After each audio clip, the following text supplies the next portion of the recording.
विवाह का कार्यक्रम हवन से प्रारंभ होता है। उसके बाद सब के बारे में कुछ बताया जाएगा, उस पे भी आप लोग ध्यान दीजिए। कथा तो बहुत सुनते हैं, लेकिन कुछ बातें ऐसी होती है जो कथा सुनने में लोग ध्यान नहीं देते हैं। तो उसके विषय में, सबरी के विषय में चर्चा हो रही है, तो इस बात पर आप लोग ध्यान दीजिए।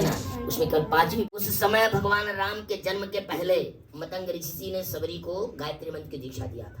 जब त्रेता युग में सबरी गौड़ पुत्री गायत्री मंत्र का जप सकती है, तो कल युग में सभी नारियां, सभी भाई लोग गायत्री महामंत्र का जप क्यों नहीं कर सकते हैं? ऐसा परम पूज्य गुरुदेव ने कहा कि सबरी ने कहा, प्रभु अब मेरा गोलोक धाम जाने का समय आ गया। सबरी का अंतिम संस्कार, उसने शरीर छोड़ा, भगवान ने कौशले दशरथ के जाए, हम की तो बचन मानी बनेगा। लक्ष्मण जी ने कहा, इनको हृदय में स्थान दे दीजिए। हृदय में तो सीता जी का निवास है। भगवान ने कहा था, लक्ष्मण ऐसे भक्तों को चरण में, हृदय में नहीं स्थान दिया जाता है, बल्कि ऐसे भक्त के हृदय में निवास किया जाता है। भगवान श्री राम जानकी उनके हृदय में है, लक्ष्मण के साथ में, और हनुमान जी के हृदय में सूक्ष्म रूप से प्रवेश कर गए। इसलिए मैं दोनों राक्षसों को मारूंगा, बाल का प्राण हत दूंगा। गीदड़ की तरह के अंदर घुसा हुआ उसकी पत्नी ने कहा, सुग्रीव जैसा भीरू आदमी ऐसा बोल रहा है, मतलब कोई न कोई बात है, परमात्मा का साथ है।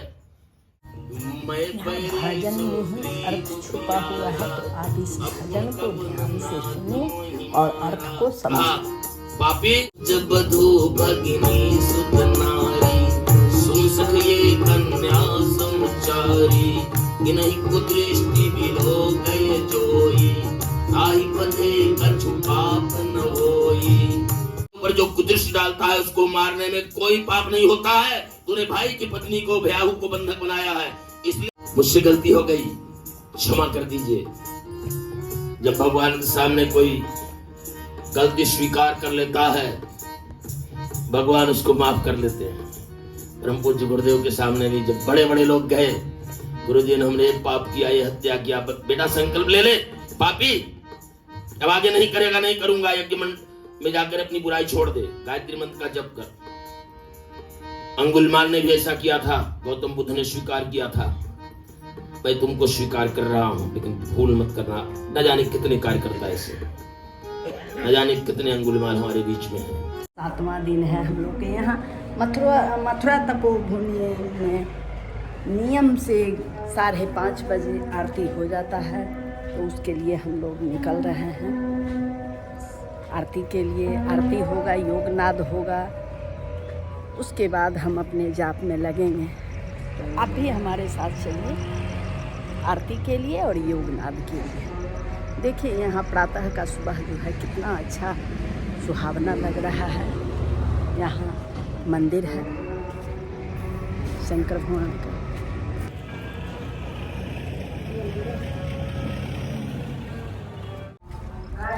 और ये गायत्री माता का मंदिर। अपने अंतर चेतना को परमात्मा चेतना के साथ जोड़ने, एकरूप करने का प्रयास किया जाता है।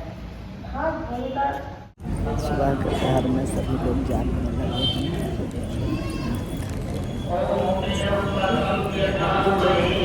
नीचे नहीं बैठा जाता है, कुर्सी पर बैठे जाप करते हैं।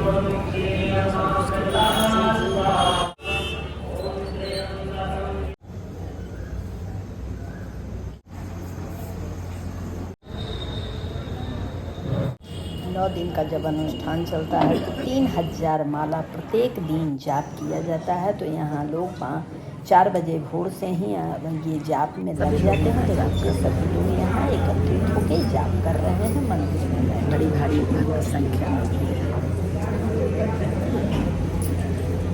और यहाँ 1 बजे से हवन के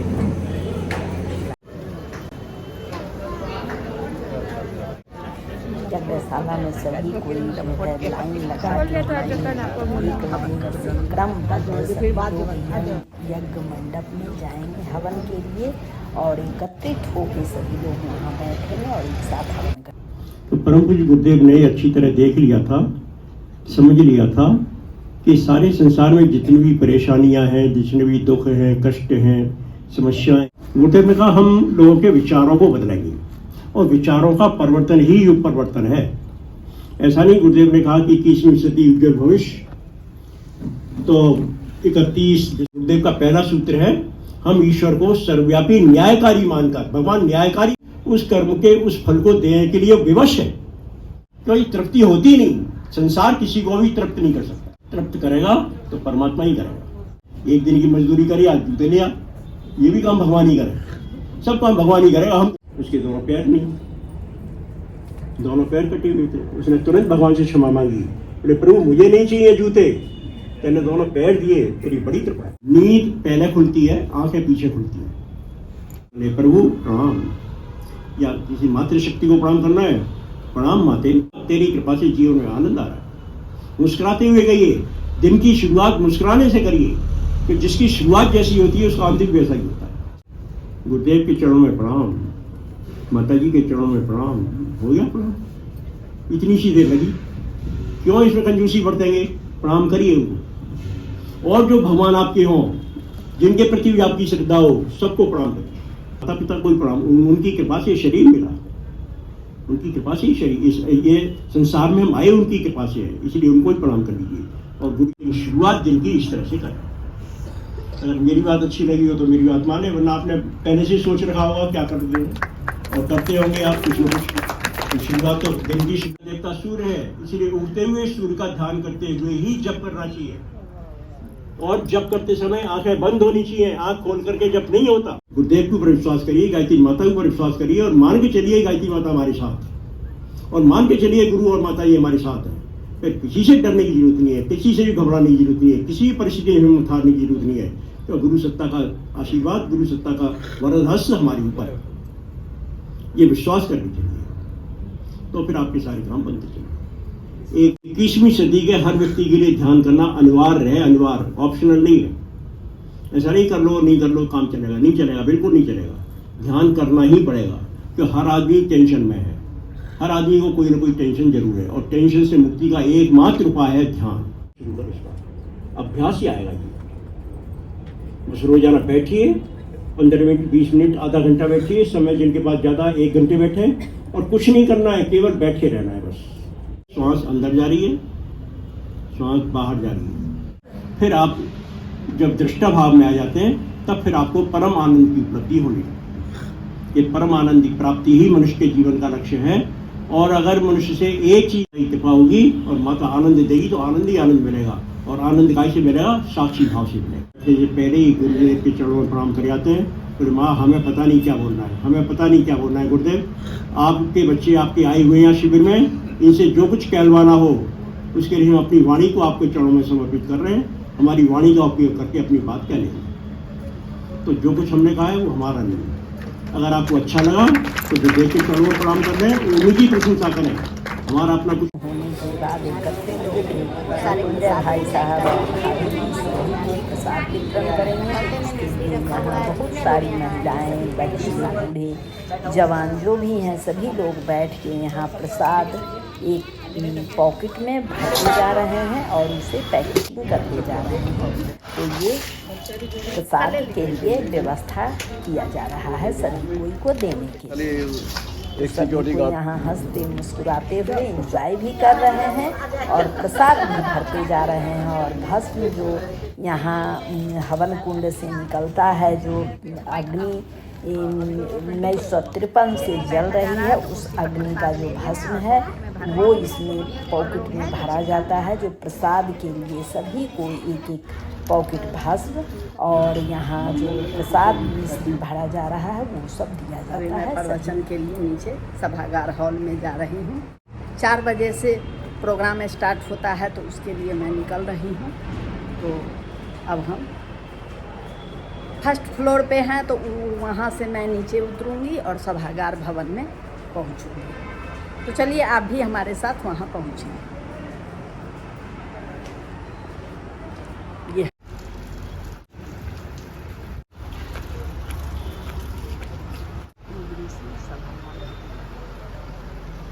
बड़ी सी सभागार, कुर्सी सारी लगी हुई है दोनों तरफ। एक साइड जेंट्स बैठते हैं, एक साइड महिलाएं बैठती हैं।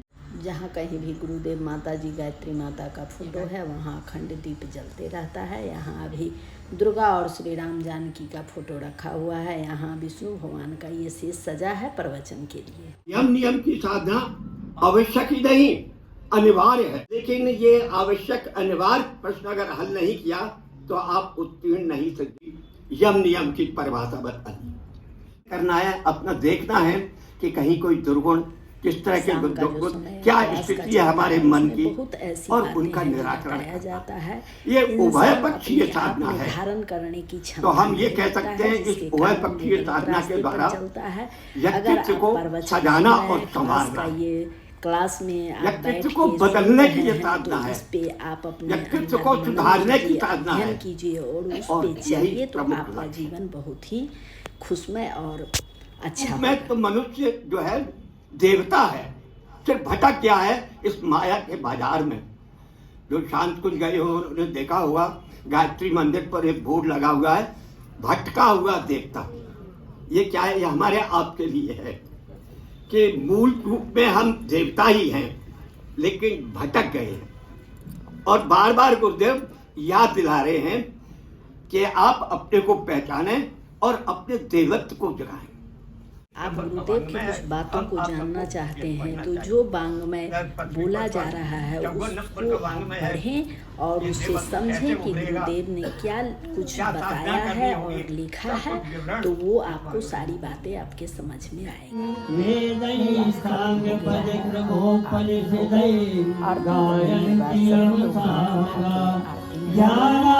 और इसके बाद सभी लोग लाइन लगा के अपने चलिए हम लोग यहाँ आरती लेते हैं और सभी प्रस्थान करेंगे।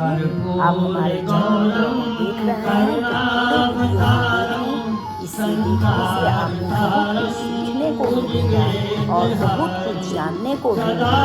तो आप मेरे चैनल को देखिए और अपनी फैमिली और फ्रेंड को शेयर कीजिए।